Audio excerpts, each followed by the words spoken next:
Madame, mademoiselle, monsieur, bonjour. Donc, vous êtes sur Afrique 1 à l'émission Revue de presse. Donc, j'ai autour de moi aujourd'hui le président, le doyen Jean Blaison, donc qui est à ma droite, qui n'est plus à présenter parce qu'il a l'habitude d'être sur ce plateau à la Revue de presse. À ma gauche, il y a le doyen Lansine Camara, donc mes compagnons pour la Revue de presse, et à côté du doyen Camara, il y a donc mademoiselle Chadia et Diallo, donc qui est Alimatou Chadia Diallo, donc qui est l'auteur de ce livre, Au-delà de la couleur de peau, donc qui l'a présenté tout à l'heure. Donc elle est restée pour nous faire la revue de presse aujourd'hui en compagnie de mes compagnons Jean Blaison, le doyen Camara et Alimatou Chadia Diallo. Donc merci d'avoir accepté l'invitation, mes amis. Alors aujourd'hui, donc nous allons traiter trois sujets, trois pays. Donc les États-Unis, l'arrivée de Donald Trump à la Maison-Blanche, qu'est-ce que cela change pour notre continent, pour les pays africains? Et ensuite, nous irons donc en République démocratique du Congo. Aujourd'hui, donc une véritable crise se trouve entre la République démocratique du Congo et le Rwanda, et le Rwanda qui soutient le M23, donc la rébellion qui sévit à l'est du Congo. Et ensuite, donc, nous irons également en Côte d'Ivoire pour analyser, bien entendu, les élections de 2025 qui auront lieu en Côte d'Ivoire et les éventuels candidats en lice. Alors, bonjour messieurs. Bonjour. Bonjour monsieur Blaison, donc merci d'avoir accepté donc l'invitation, d'être venu pour l'émission, parce que c'est vous et le doyen Camara qui, avec moi, nous animons ensemble cette revue de presse. Bonjour monsieur Camara. Bonjour. Vous êtes donc le président de l'Union internationale des journalistes africains. Merci d'être venu. Et bonjour donc madame Alimatou Chadia Diallo. Bonjour, monsieur Solikara, et bonjour à nos deux autres doyens qui sont là avec nous. Très bien, parfait. Alors, donc, ma première question est le doyen Camara. Et donc, Donald Trump aux États-Unis, son élection, et est-ce que le continent africain applaudit l'arrivée de Donald Trump à la Maison-Blanche, ou bien nous restons indifférents? Non. D'abord, on n'applaudit pas l'arrivée de Trump à la Maison-Blanche. Il a été élu dans des conditions, disons, désastreuses. Il y a eu ce qu'on appelle des pressions médiatiques. Il y a eu des pressions des financiers américains. L'impérialisme économique américain s'est mis derrière Trump. Trump était quelqu'un qui avait été condamné par la justice américaine. Normalement, d'ailleurs, il ne devrait pas être candidat. Seulement, il s'est trouvé que toute la mafia américaine qui s'est influencée, qui s'est instrumentalisée, qui s'est manipulée, se sont mis autour de Trump pour qu'il soit président de la République. Un délinquant a été élu président de la République dans des conditions que nous connaissons. Mais les démocrates aussi ont leur part. Si, entre-temps, le président en exercice, qui était vieux, avait accepté de mettre la jeune Kamala Harris à sa place, peut-être qu'elle aurait gagné contre Trump. Trump nous trompe. Et dans ces conditions, quand il s'attaque à l'Europe, quand il s'attaque aux pays pauvres, Colombie en tête, je trouve qu'il est en train de fabriquer des Fidel Castro et des Che Guevara qui vont aller contre lui. C'est comme ça que les Fidel Castro, les Che Guevara et autres se sont hier mis à combattre l'impérialisme économique et culturel. Donc, Trump n'est pas rassurant. Trump ne devrait pas être à la Maison-Blanche. Et il faut absolument qu'on ait le courage journalistique, politique, économique, pour dire que maintenant qu'il est là, il faut tout faire qu'il y ait moins de dégâts. Parce que Trump, c'est l'homme des dégâts entre les peuples et les nations. Alors, doyen Blaison, Ouais. et donc le Donald Trump à la Maison-Blanche, est une joie ou l'indifférence en Afrique? Je vous remercie, M. Kara. Je remercie tous les téléspectateurs qui nous regardent et qui écoutent. Mais Trump à la Maison-Blanche, moi, je ne comprends pas. Nous, les Africains, je ne comprends pas. Pourquoi un blanc va être élu président et que nous, on va applaudir? Qu'est-ce qu'il va nous amener? Qu'est-ce qu'il peut porter en Afrique? Étant donné qu'il nous regarde comme des esclaves jusqu'à présent. Jusqu'à présent, tous les blancs qui sont élus comme président de la République regardent le continent noir comme le continent des esclaves. Donc, pour moi, que Trump soit président des États-Unis, ça ne va pas donner quelque chose en Afrique. On a crié pour Obama. Oh, Obama est élu, ses parents sont tant, et puis tout le monde a applaudi. Qu'est-ce que Obama a apporté en Afrique?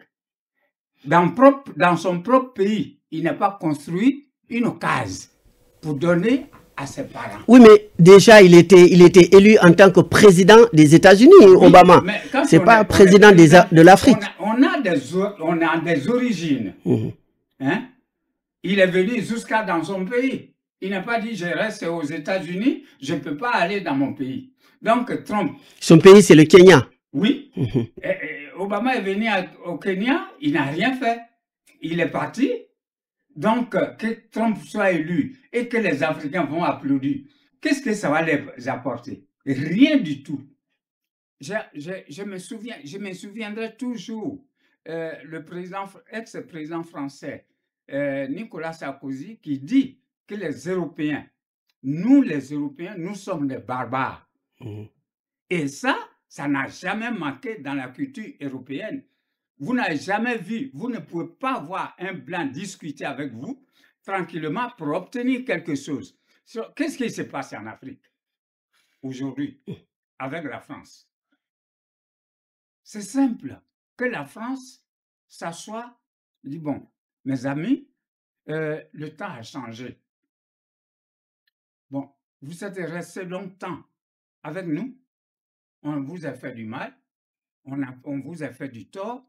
Maintenant, on va s'asseoir pour que chacun gagne un peu. On n'a qu'à partager. C'est simple. Mais non, c'est pas ça. Hein? Il faut il faut aller payer des milliards aux dialyses pour aller faire le combat pour qu'ils puissent ramasser derrière sans payer un sou. Vous trouvez ça normal? Donc, que Trump soit élu, que quelqu'un soit élu, qu'en France, c'est pas au Zimbabwe. Au Zimbabwe, je dirais, oui, ben, c'est les Noirs. Hein? On va essayer, ça ne va pas, on va s'arranger. Parce que nous aimons toujours parler, nous sommes des philosophes. C'est avec nous, ils ont appris la philosophie. C'est avec nous, les Noirs, que les Blancs ont appris la philosophie.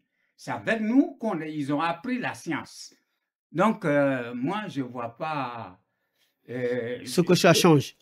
Alors, voilà. Alimatou, donc vous qui êtes jeune, oui. Et donc, c'est quoi votre avis là-dessus, l'élection de Trump aux États-Unis? Est-ce que les Noirs, les jeunes Noirs aux États-Unis peuvent y trouver leur compte? Moi, je pense que l'Afrique n'est pas très concernée par l'élection de Trump. Parce qu'en fait, il faut qu'on se dise avant tout que certes, qu'il y a des Noirs américains, mais qu'ils ne sont pas africains. Ils restent américains. Trump, ce n'est pas le président de l'Afrique, c'est le président des États-Unis. Donc, il n'y a que l'Amérique qui est concernée par son élection. En fait, nous, les Africains, très souvent, on a l'habitude de de prendre part ou de nous prendre trop d'espace aux élections qui se passent, que ce soit aux États-Unis, en Europe, un peu partout ailleurs. On se mêle trop de ça. On se mêle trop de ça et on a l'impression que tout est fait contre nous. Voilà, ouais. C'est pas fait contre nous. Je vais rebondir sur ce qu'a dit le doyen tout à l'heure concernant Barack Obama. moi, je ne m'attendais pas à grand-chose de Barack, hein, même si j'étais très jeune, parce que je me suis dit, avant tout, c'est pas le président des Noirs, c'est le président des États-Unis. Et les États-Unis, c'est pas l'Afrique. Donc, il faut qu'on redescende un peu des attentes, parce que qui n'attend pas grand-chose de quelqu'un est moins dessus. Donc, je pense que c'est un peu ma vision de cette chose. Trump, c'est les États-Unis, c'est pas l'Afrique. Et avant tout, s'il doit faire des réformes ou s'il doit prendre des responsabilités, ça sera en Afrique, ça sera aux États-Unis, pas en Afrique. Parce qu'on a nos dirigeants, on a nos présidents qui ont une responsabilité envers nous, pas lui. Alors, le doyen Camara, il a déjà jeté les bases, hein, Donald Trump, surtout pour le commerce mondial. Donc, c'est vrai que si son élection ne nous concerne pas beaucoup, mais dans ce domaine précis, ça nous concerne, le commerce mondial. Et donc, l'Afrique aussi fait partie de l'OMC, c'est-à-dire l'Organisation mondiale du commerce. Eh bien, et s'il prend des mesures dans ce domaine, l'Afrique sera affectée quand même. Mais totalement. Hier, on était à une conférence de presse avec des personnalités européennes. Et je leur ai dit ce qu'il nous faut, moi je vais le faire, lancer ce qu'on appelle la Ligue euro-africaine contre les décisions rétrogrades de Trump. Aussi bien l'Europe sera atteinte, elle est déjà atteinte, puisqu'elle commence à réagir, mais l'Afrique sera alors là doublement atteinte. L'Afrique va en souffrir sur tous les plans. Quand Trump s'attaque à l'ONU, c'est à l'ONU où nous nous exprimons quand même.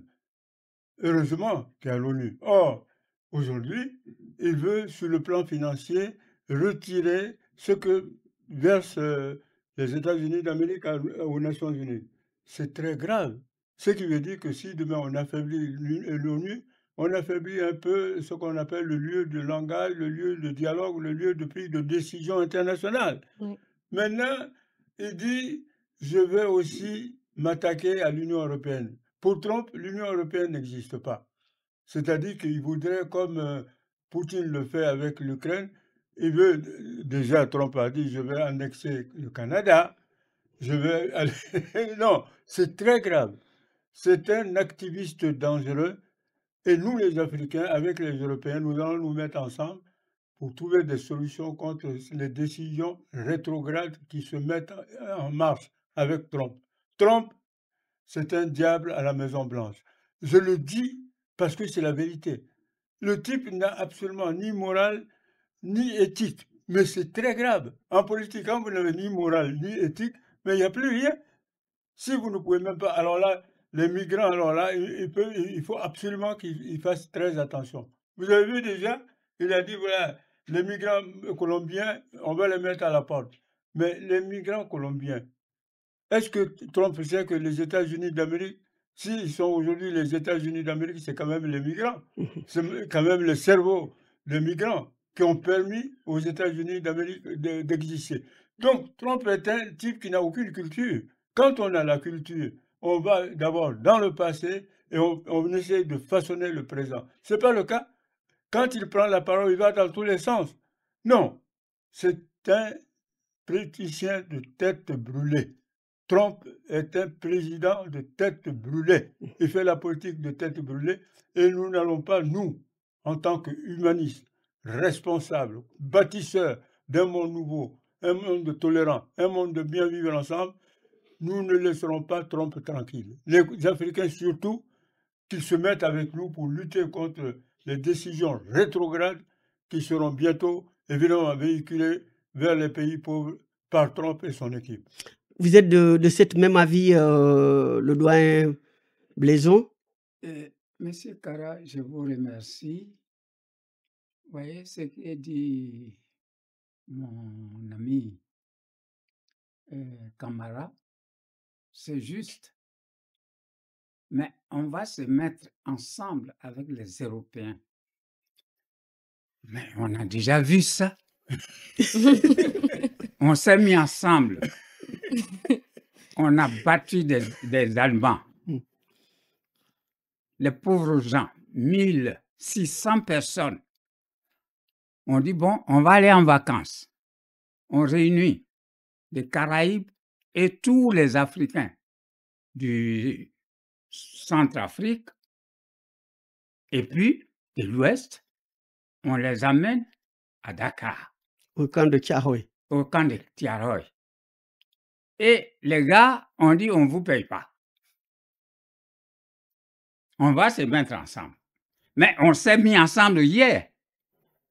Et ça ne s'est pas bien passé. Et on a tué, On nous a été trahis. oui, mais on a assassiné 1600 hommes Mhm, à Tiaroy, mhm. sans qu'une seule personne ne reste pour être témoin. Seuls les civils qui ne sont pas été, et d'ailleurs, c'est eux-mêmes qui disent, bon, on a tué 1600 personnes. Donc, aujourd'hui, on va se mettre avec eux pour les États-Unis, les Européens, que moi, je connais. Pour creuser nos tombes. Je les connais. Oui. On va se mettre ensemble pour aller combattre l'idée de Trump aux États-Unis. Mais quand on va revenir, ça ne serait pas 1600 personnes qui vont être fusillées. Ça va être le double. De quoi simplement. Donc, tu veux dire par là qu'ils vont nous trahir. Et ils sont toujours les traîtres numéro 1. L'Europe, c'est le pays le plus traître. Ils parlent avec vous, Oui. mais derrière, ils ont deux autres langages qui sont dans leur poche pour pouvoir arriver comment ils vont se dévier pour vous laisser sous les carreaux. Nous sommes les gens de la paix. Même si c'est vrai qu'on n'aime pas entre nous, les Noirs, mais on s'aime quand même. On reconnaît d'où on vient et qu'est-ce qu'on fait. Hein? Et on est fiers. Là, j'ai trouvé ma petite fille tout à l'heure. Je l'ai trouvée, je l'ai regardée, j'étais fier. Hein? J'étais fier de trouver une Africaine bien qui est en train de s'exprimer et qui veut faire quelque chose de bien. Et qui a écrit un livre. Et qui a écrit encore un livre. Hein? Et là, je peux dire que nous n'avons pas, nous aurons la chance. D'abord, il faut que l'Afrique arrive d'abord à s'unir totalement dans l'unité serrée, bien, pour dire qu'on parle le même langage. Et j'en viendrai dessus tout à l'heure entre Rwanda et la République démocratique du Congo. Donc, une belle transition. Donc, nous allons parler donc, du Rwanda et de la République démocratique du Congo. Aujourd'hui, une crise ouverte entre ces deux pays pour la rébellion. Mais le doyen Camara, vous ne pensez pas que le Rwanda doit maintenant laisser tranquille la République démocratique du Congo, hein? Alors, Kagame est en train effectivement de torpiller tout ce que l'Union africaine était censée représenter. L'Union africaine avait toujours dit dans ses statuts, un pays africain ne doit pas agresser un autre pays africain. C'est Kagame qui ne respecte pas effectivement les statuts de l'Union africaine. Alors que le pays de Lumumba, ne l'oublions pas, est un pays qui est très, très hospitalier. Quand vous allez à Kinshasa, à Lubumbashi, vous avez toutes les régions africaines qui y vivent, qui sont respectées. Chaque fois que je vais à Kinshasa ou à Lubumbashi, je me sens chez moi. À partir de là, je ne peux pas comprendre que Kagame, qui est un pays voisin de la République démocratique du Congo, qui aurait pu tout avoir avec la République démocratique du Congo dans la paix, je ne peux pas accepter que Kagame agresse pour des raisons économiques, pour des raisons mafieuses, agresse la République démocratique du Congo. Ceci dit, si je dis que nous devons nous mettre avec les Européens, ce n'est pas pour nous faire avoir une deuxième fois. C'est clair, net et précis. Nous nous mettons ensemble contre ce que j'appelle les injustices d'hier. Hier, on en a parlé. Il y a eu beaucoup d'injustices sur des pays africains par un pays qu'on appelle la France. Et je suis très fier qu'aujourd'hui, Macron lui-même, quand on dit les pays du Sahel disent qu'il ne peut plus négocier avec la France parce qu'il y a eu ceci, il y a eu cela, mais ces pays du Sahel ont parfaitement raison. C'est dans ces conditions précises que quand nous allons nous remettre avec les Européens, nous leur dirons, vous cessez de nous prendre pour moins que rien. Et ce qui est bien, nous allons rendre hommage à la jeunesse africaine dans ce sens-là. Ce que les Sonko font aujourd'hui, ce que Bassirou fait, ce que la jeunesse sénégalaise fait, c'est ce que les jeunes Africains feront partout. Il faut absolument ce que j'appelle la reconnaissance de ces jeunes gens qui ont des idées, des projets, de la personnalité.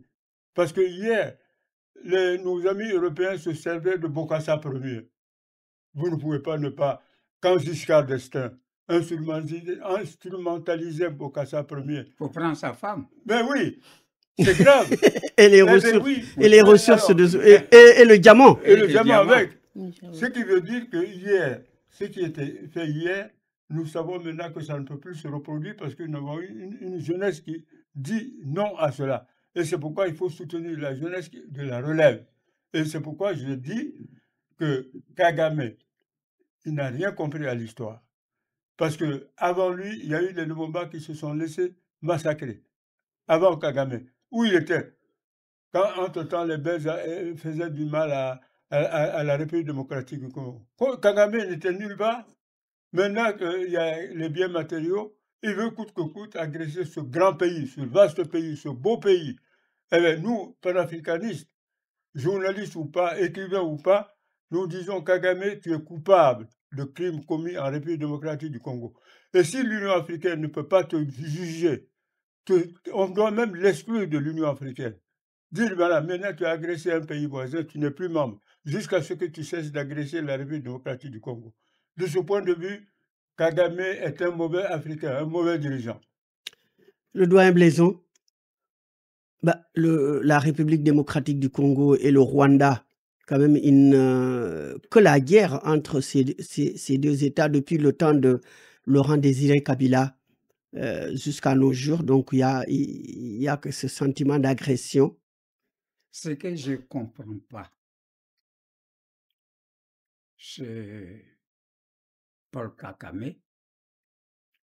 Hier, il a fait tomber 1 million d'hommes où on a mis les têtes sur les étagères au Rwanda.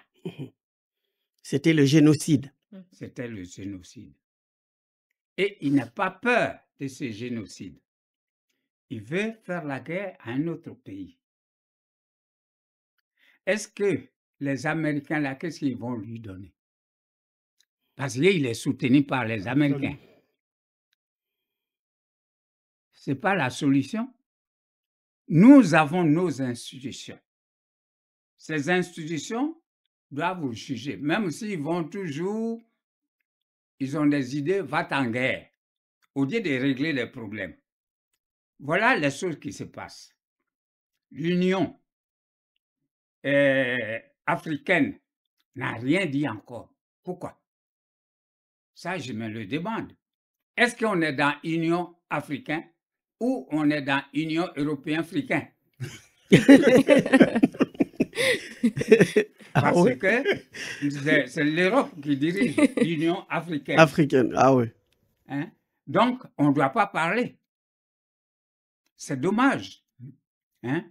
Les Africains, M. Camara disait que les Africains, les jeunes, doivent se lever. Ce n'est pas seulement nous qui parlons là. Est-ce qu'on est jeunes? Moi, j'ai 94 ans. Hein? Je vais avoir 94 ans. Et lui, c'est ton petit frère? C'est mon petit frère. Et je parle de mon continent. Pourquoi? Parce que j'ai souffert sur mon continent. Je connais la portée de mon continent. Je ne peux pas prendre un pays pour dire que ce pays-là, moi, mon pays est mieux plus que celui-là. Non.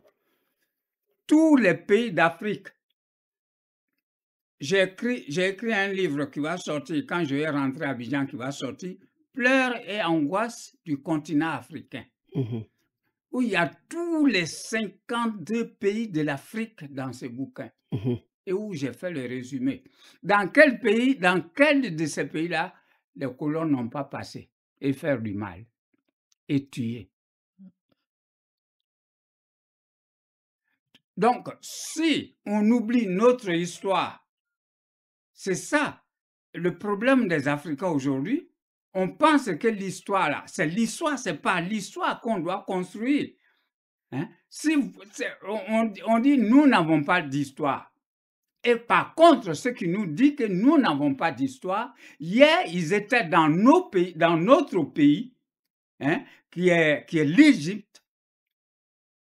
Ils étaient là pour apprendre la philosophie, la science et tout ce qu'on veut, la connaissance. Ils ont tous appris, ils ont fait, on dit Platon, on parle de Platon, on parle de Pythagore, on parle d'autres encore, ainsi de suite. Et tout ça, c'est les élèves de l'Afrique. Et on dit, on n'est rien. Et on ne devait pas chercher, on ne devait rien là où ça vient. On dit, on va se battre. Les Européens veulent qu'on se batte entre nous. C'est pourquoi il y a combien de... bon. Bon, alors, Alimatou, donc vous êtes jeune, donc on dit l'avenir du continent, c'est sur les jeunes, l'épaule des jeunes. Donc aujourd'hui, vous voyez deux pays qui veulent se battre. Quand il y a eu le génocide rwandais, vous étiez jeune, très jeune, certainement, c'est en 94, où vous n'êtes peut-être même pas né encore. Donc, et aujourd'hui, bah, c'est encore né. Hein. Voilà, ça continue encore. Donc, qu'est-ce que vous en pensez, vous, avec votre avis de jeune? Moi, je pense qu'il faut que la jeunesse africaine se réveille, qu'on fasse une prise de conscience parce que c'est le continent de l'avenir.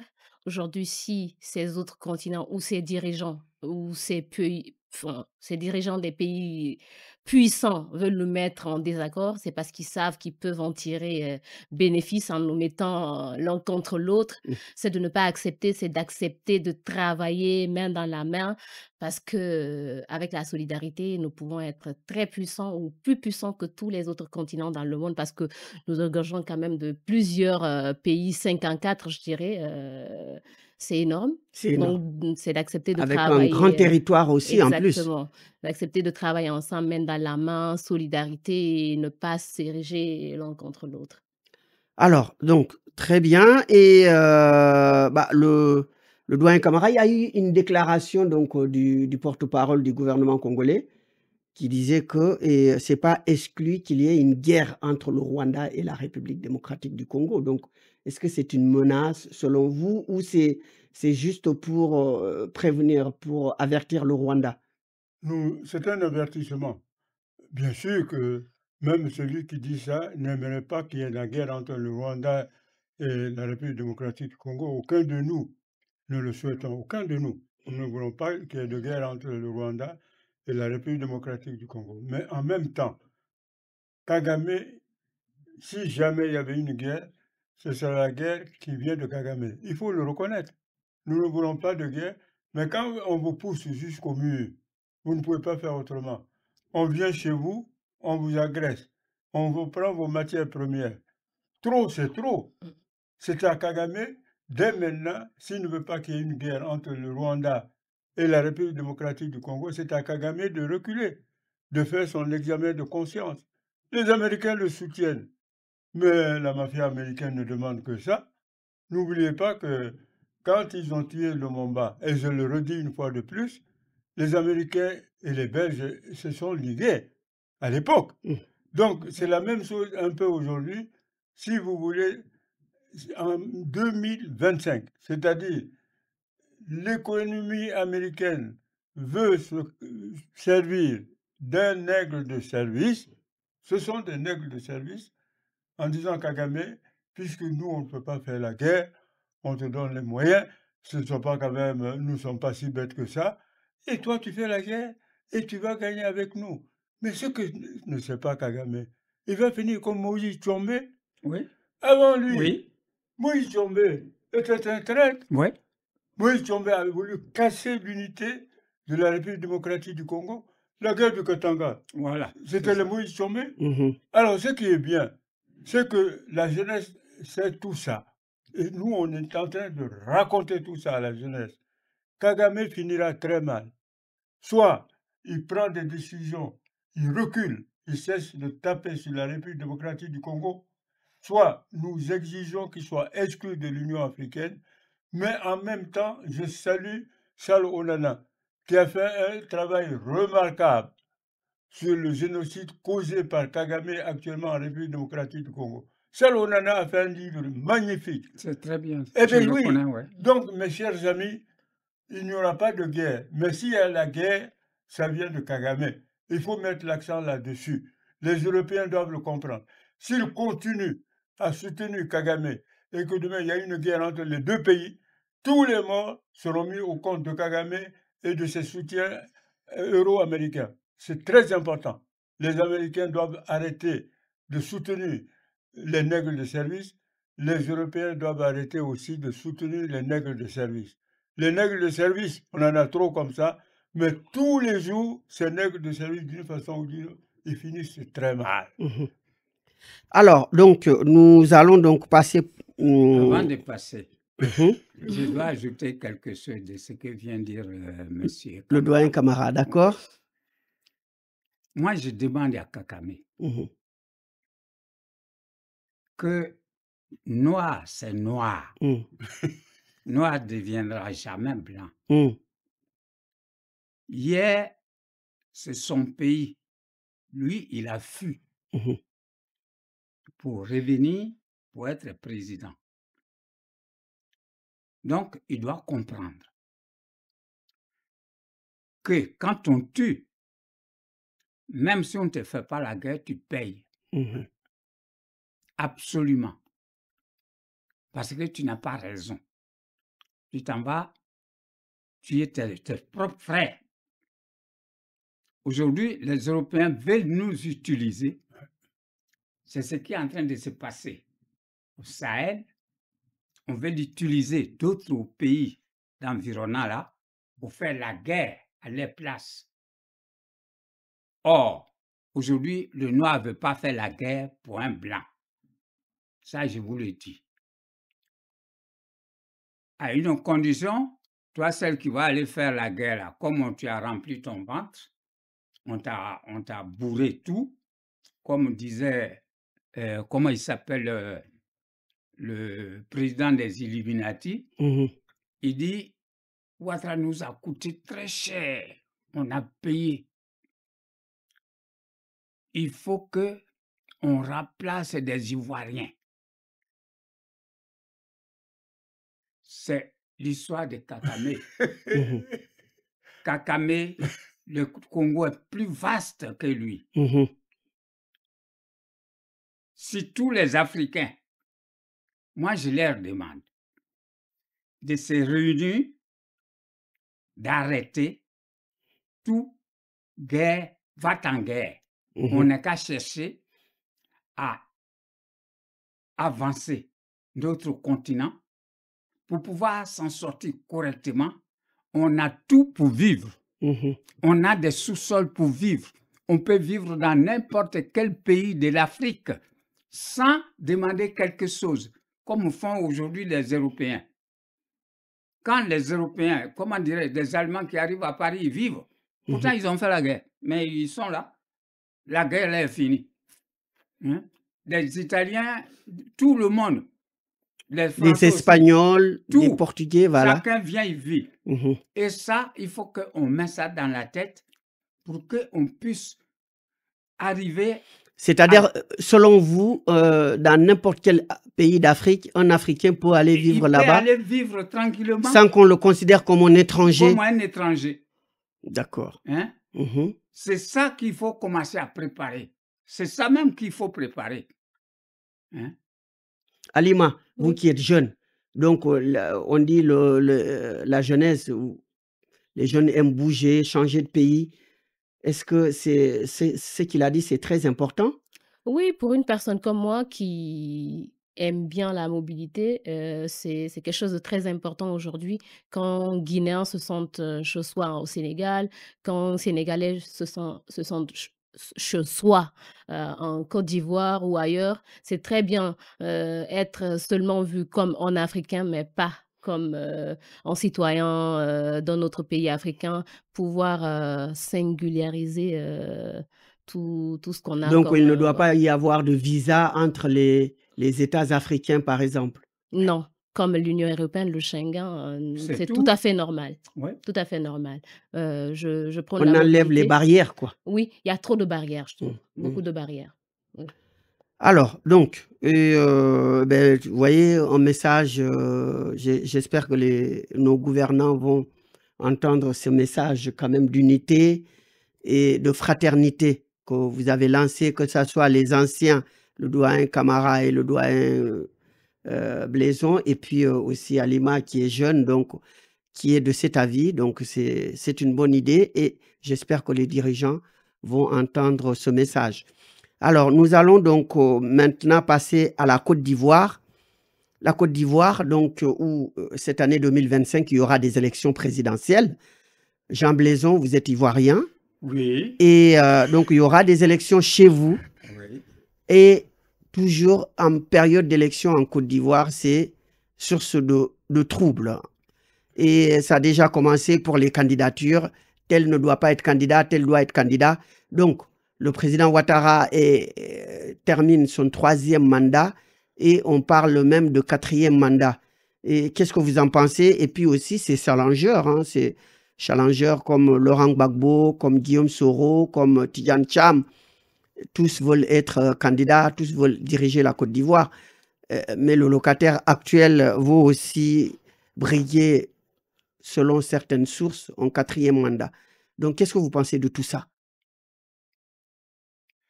Savez-vous, Monsieur Kara, la Côte d'Ivoire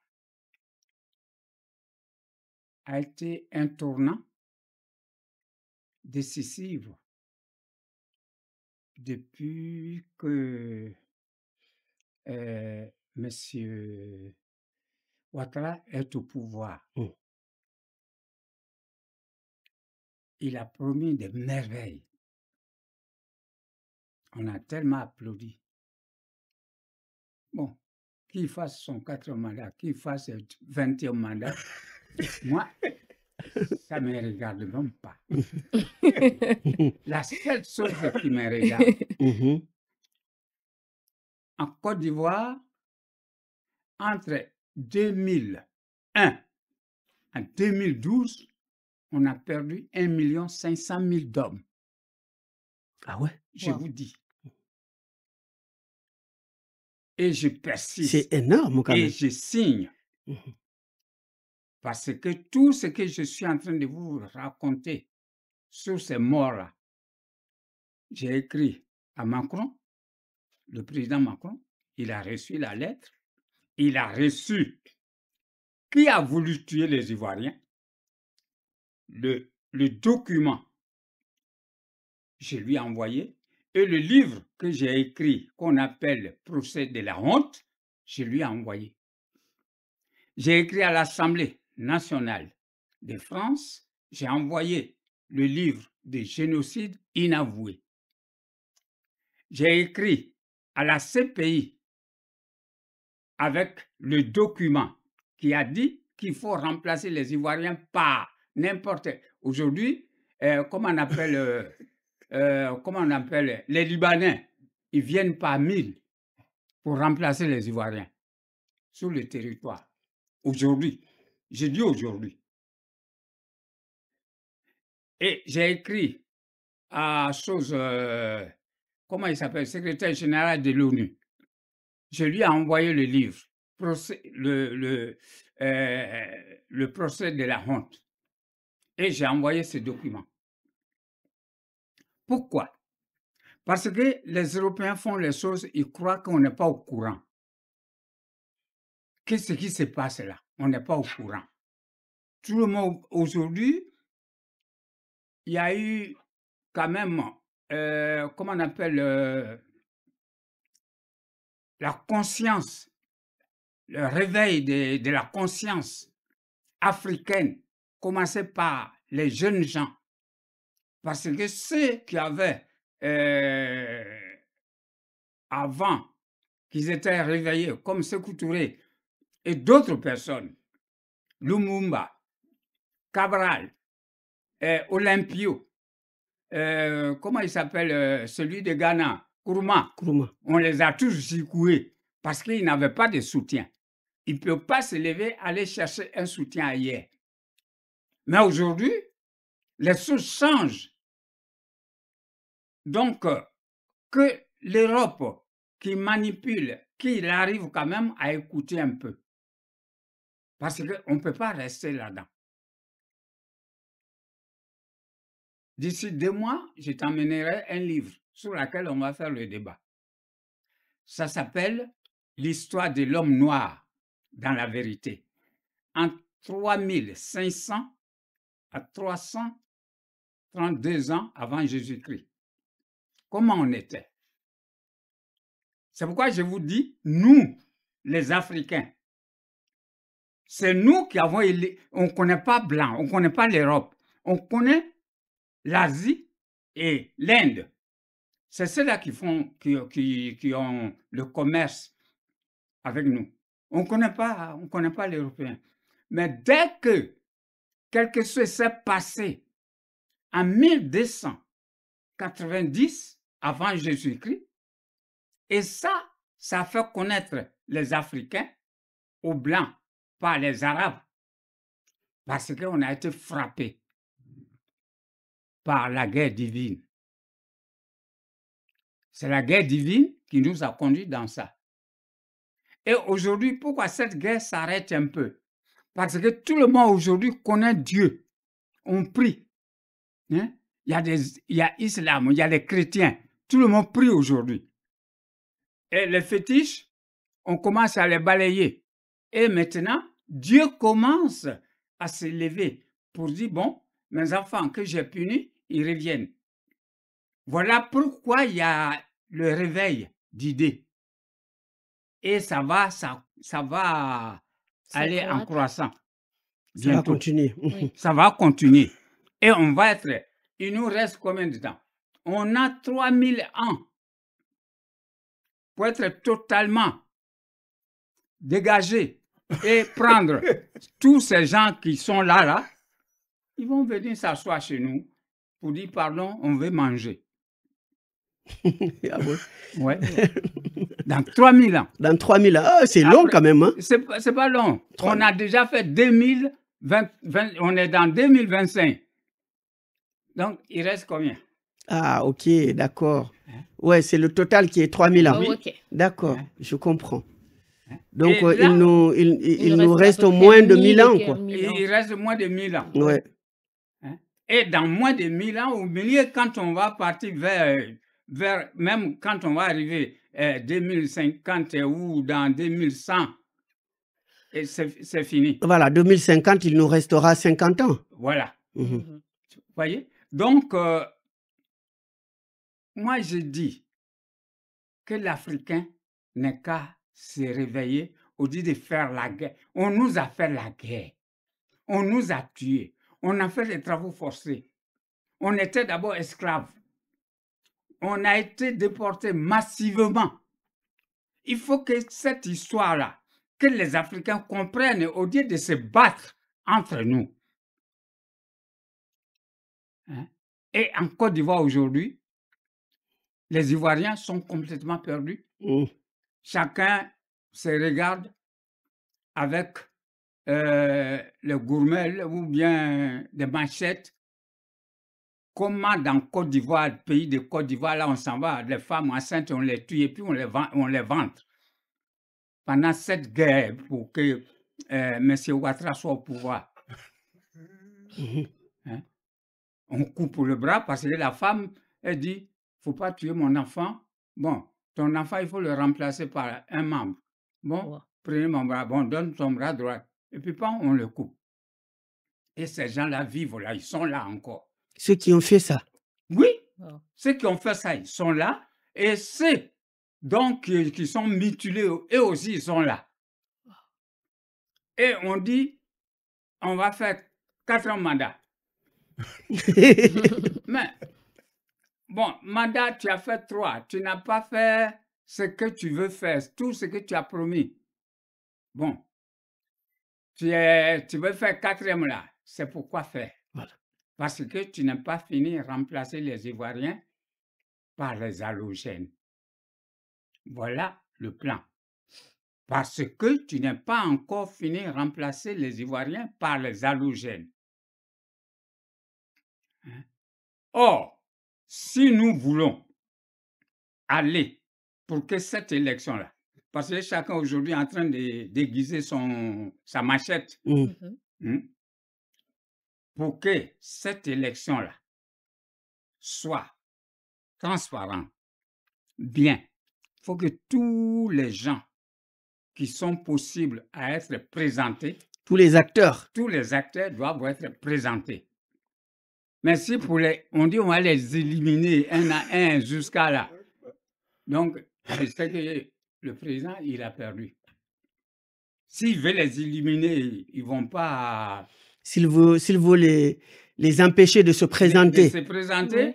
donc lui-même, il ne serait pas président. Parce qu'on va commencer à s'entretuer. Mhm. Et ça, je refuse.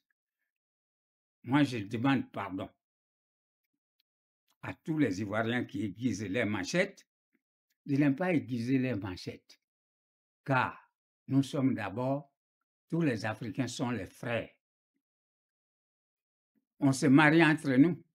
Il y a des femmes Congo qui sont mariées plein en Côte d'Ivoire.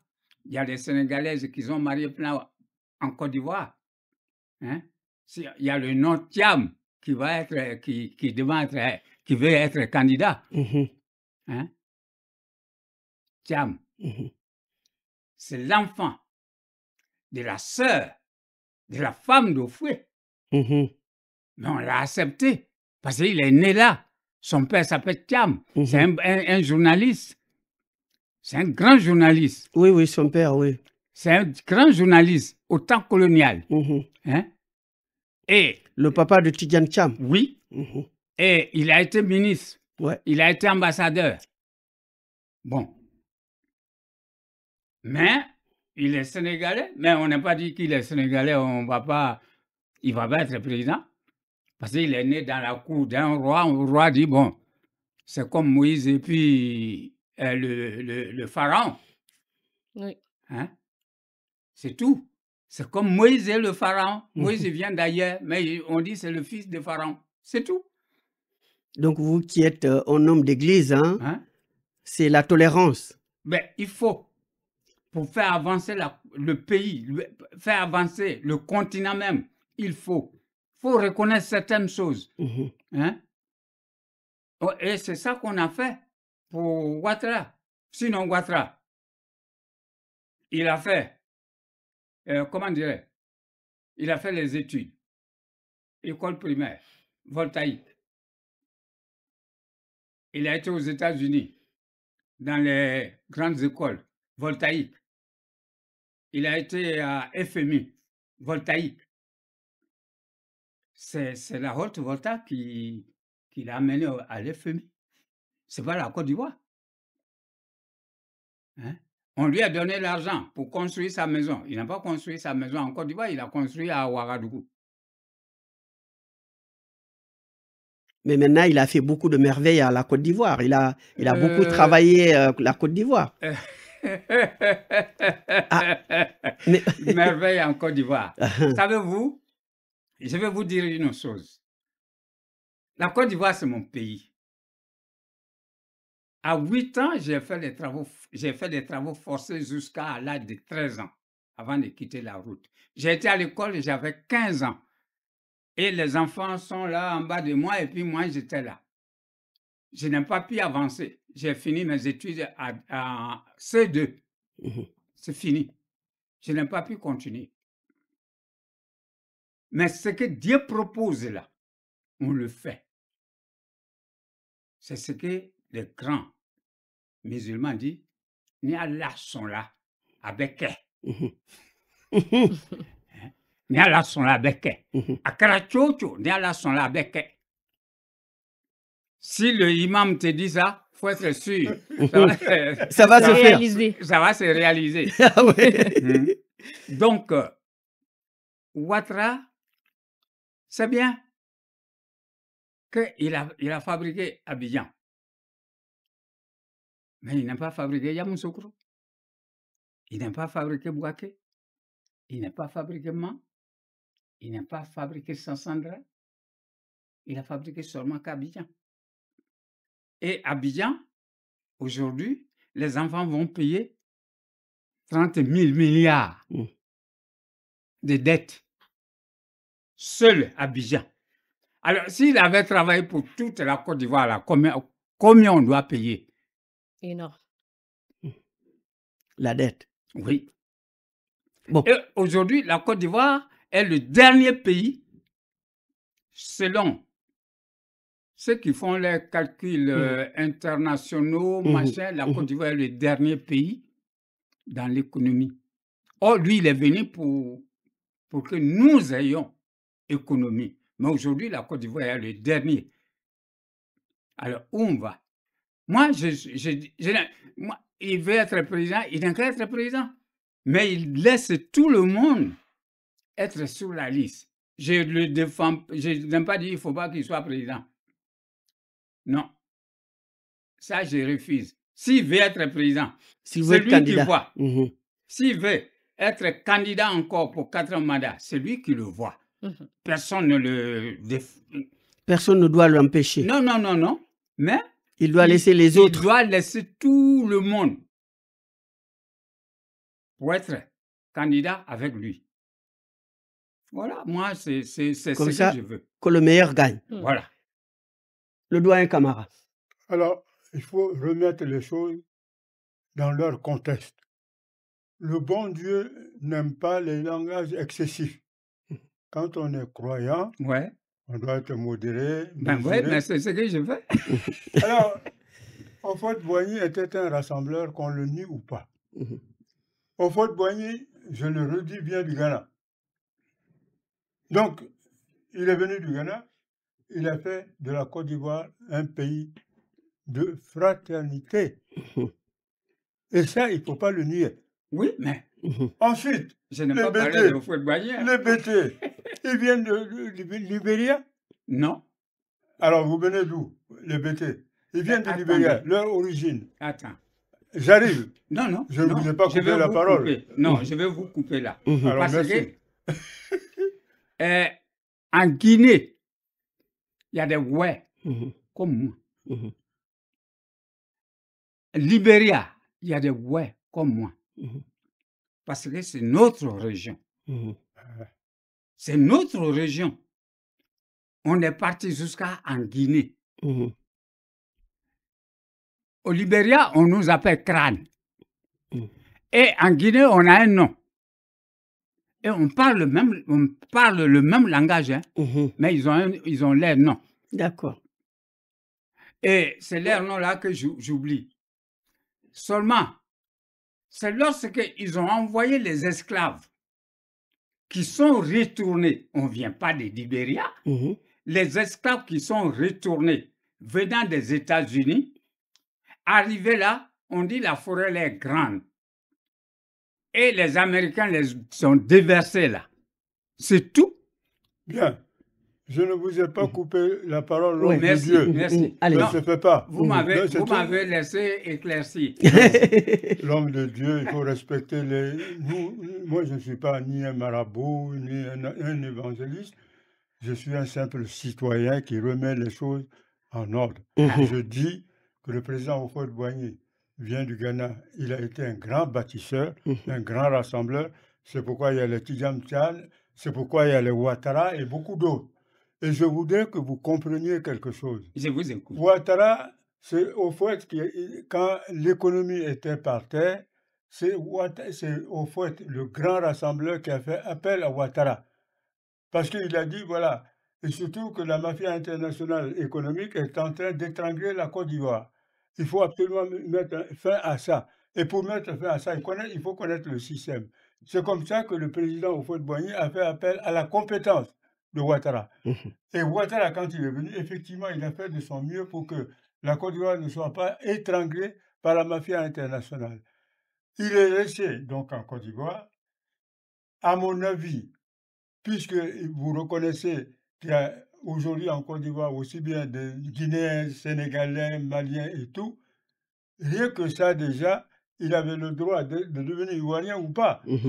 J'arrive, l'homme de Dieu. Ne coupe pas la parole aux pauvres citoyens. On ne va pas là-bas.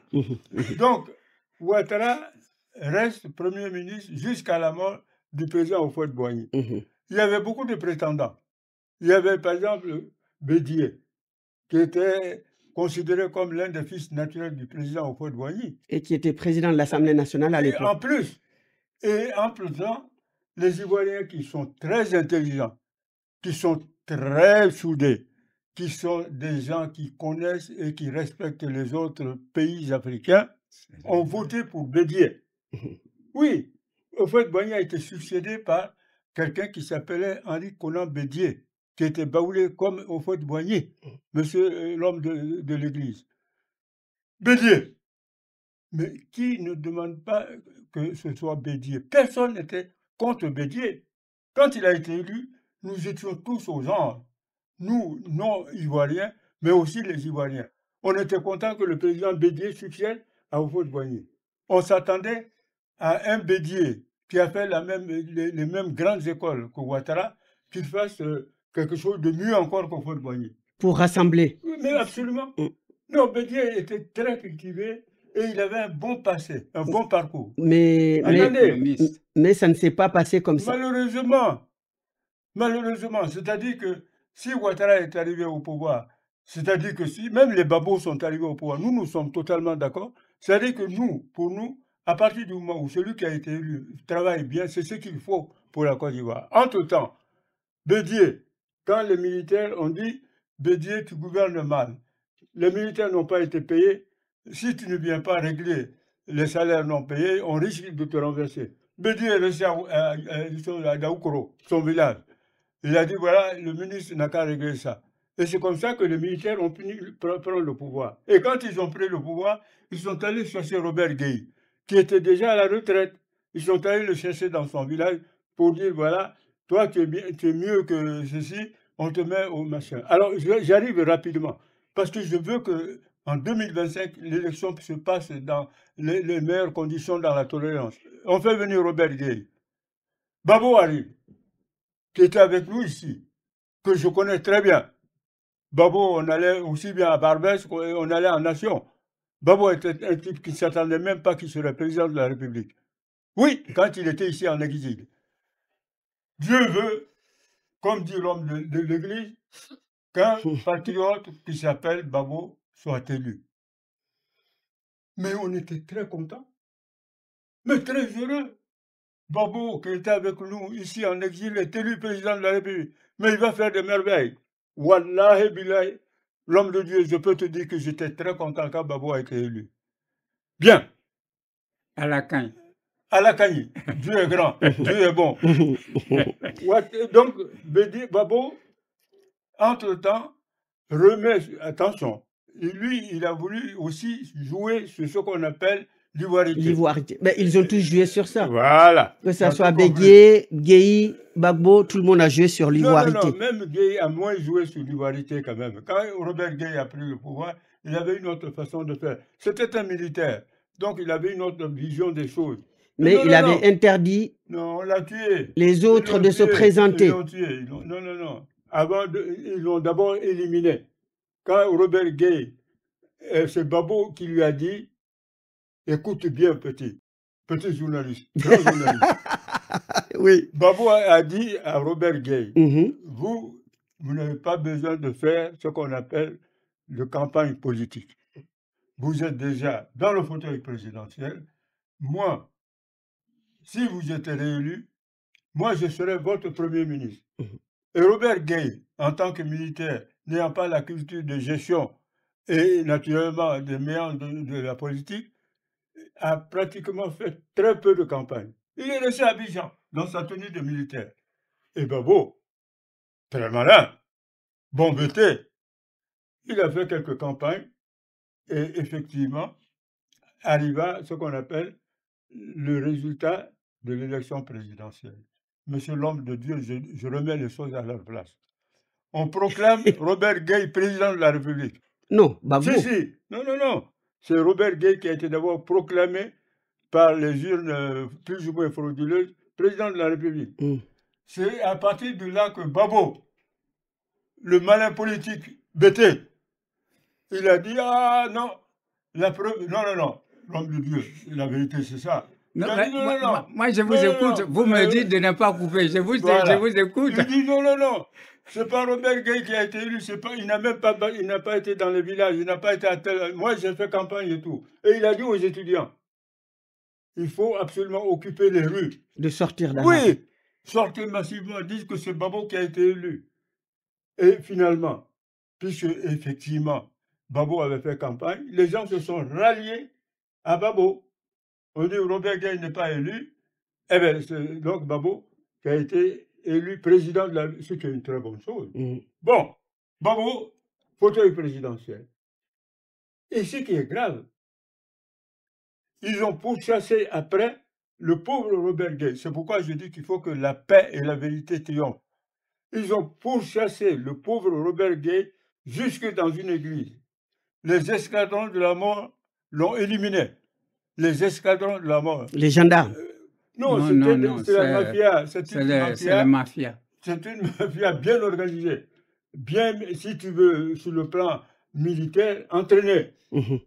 On dit, voilà, pour que Robert Gueye se taise une fois pour toutes. Ils l'ont tué. Ah, ils l'ont tué. Dans l'église. Ils sont allés jusque dans l'église pour le tuer. Ils ont tué sa femme, sa fille. Mais c'est grave. Ils ont tué décimé sa famille. Totalement. Mais écoute bien. Ce sont les gens de Gbagbo. Les gens de Babo. Non. Moi, je il n'y a que dirais les pas gens de ça. Babo. Oui. Non. Parce que pour faire taire Robert Gueye, qui a intérêt à tuer. les escadrons de la mort étaient favorables à Simone Babo. C'est ça la vérité.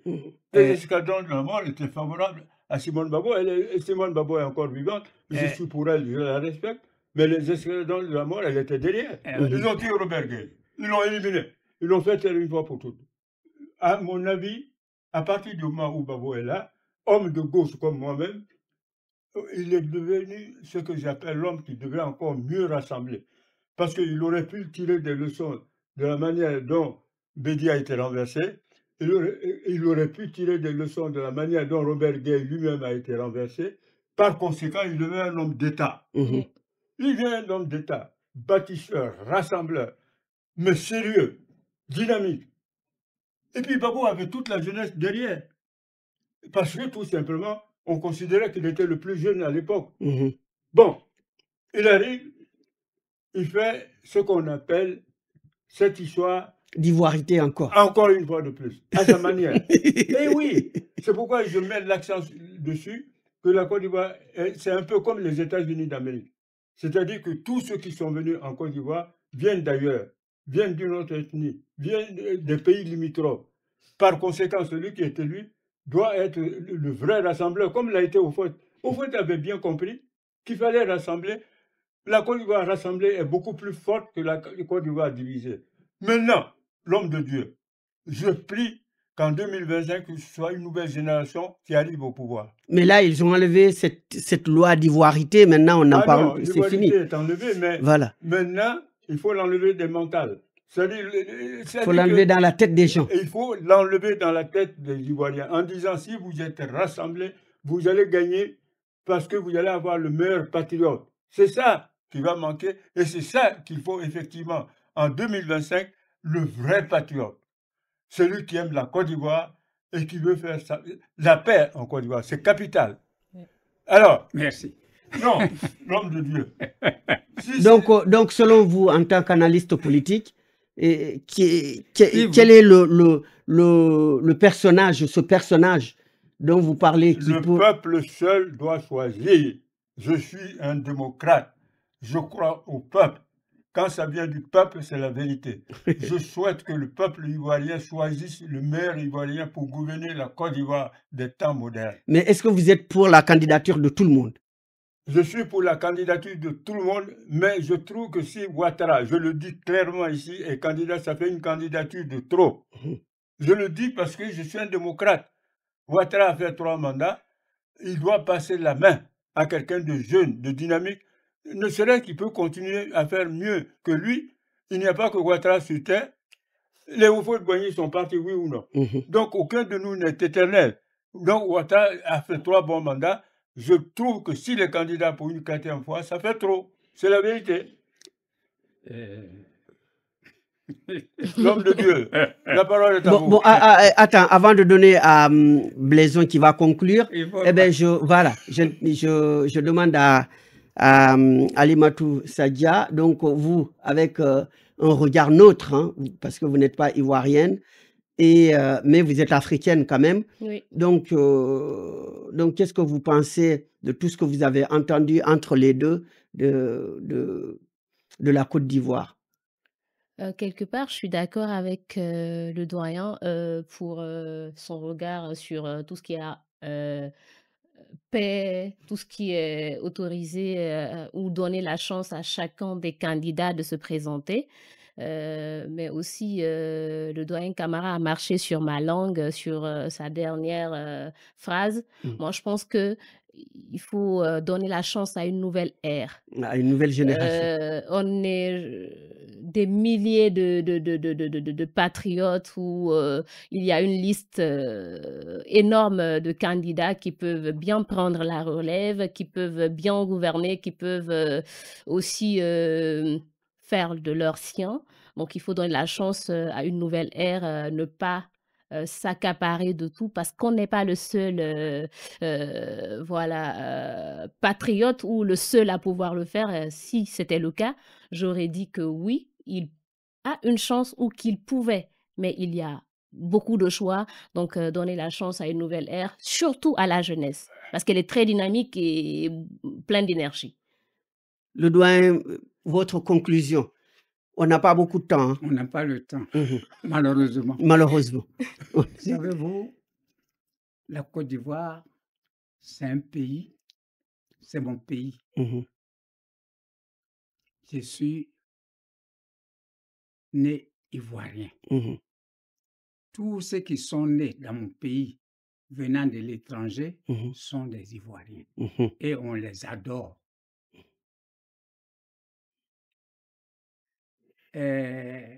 Mon ami parlait tout à l'heure, comme il s'appelle, Houphouët-Boigny, vient de Ghana. Nous venons de Libéria. Mais Libéria n'existe pas. C'est un coin des, comment dirais-je, les Blancs qui ont amené les esclaves sur nous pour nous envahir. Et ça a fait mal. Pourquoi il y a eu la guerre là? Parce que les esclaves venant des États-Unis, ils étaient tellement imposants. Bon, Libéria, il y a une partie des Yaouba qui sont des Ivoiriens. Il y a les Oué. Samuel Doe, c'est un Oué comme moi. Il était caporal. Mais ce que les étrangers ont montré, les Américains ont montré, c'est ça qui lui a forcé à aller jusqu'à prendre le pouvoir en tant que sergent. Donc, si on veut parler de la Côte d'Ivoire, quelqu'un qui est comme moi, on ne peut pas m'apprendre la Côte d'Ivoire. Et même si je suis ici, les guerres qui sont passées, j'ai écrit dessus. Je connais qui a tué Guy. Et je connais comment la guerre est arrivée. Ce n'est pas le noir qui amène la guerre dans un pays. C'est le blanc. Je vous dis la vérité. C'est ça qui est en train de se passer entre Congo, comment il s'appelle Rwanda et Congo. Rwanda et Congo. C'est les Américains qui amènent la guerre parce qu'ils reçoivent quelque chose.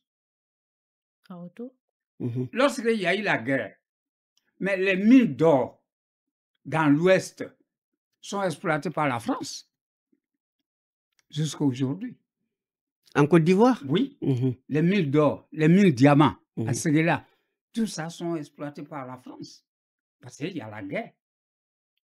Dans un pays où il y a la paix, quelqu'un ne peut pas venir de l'étranger pour rentrer en bas. Souvent, on fait des erreurs sur les gens. On dit, bon, dans ce pays-là, c'est le pays de tout le monde. Mhm. C'est assez faux. Il ne faut pas dire c'est le pays de tout le monde parce que le pays aime les gens. Il aime vivre avec les gens. Nous aimons vivre avec tout le monde. Très bien. Donc, Ce n'est pas pour autant oui. que On ce va bientôt pays-là appartient à tout le à monde. tout le monde. Voilà. D'accord. Très bien. Belle conclusion parce qu'on me signale à la régie qu'on a quasiment dépassé l'heure. Donc, nous allons revenir sur tous ces sujets et dans notre prochaine revue de presse.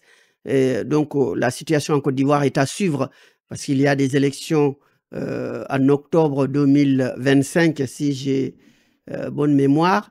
Donc, nous allons revenir sur cette actualité et nous remercions donc nos téléspectateurs d'avoir suivi l'émission. Je remercie les invités, le doyen Lanciné Camara de l'Union internationale des journalistes africains, le doyen Jean Blaison qui a écrit ce livre, Travaux forcés, Mamboaké, la route de la mort. Donc voilà ce livre qui est là, que le doyen Jean Blaison a écrit ce livre. Donc si vous voulez l'avoir, vous pouvez nous contacter ici à Afrique 1, donc pour qu'on puisse vous mettre en contact avec l'auteur. Il y a aussi ce second livre qui est donc écrit par Alimatou Chadia Diallo, Au-delà de la couleur de peau, donc sur la beauté et la dépigmentation de la peau.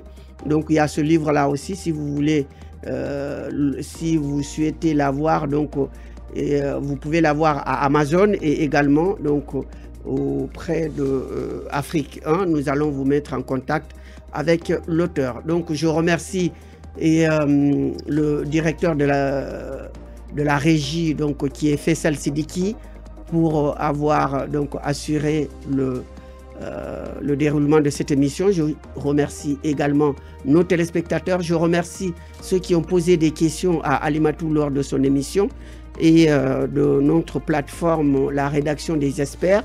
Et donc, je vous souhaite une excellente soirée. Je vous donne rendez-vous à la semaine prochaine pour la revue de presse donc, de Afrique 1 TV. Je vous souhaite une excellente soirée. À très bientôt. Merci.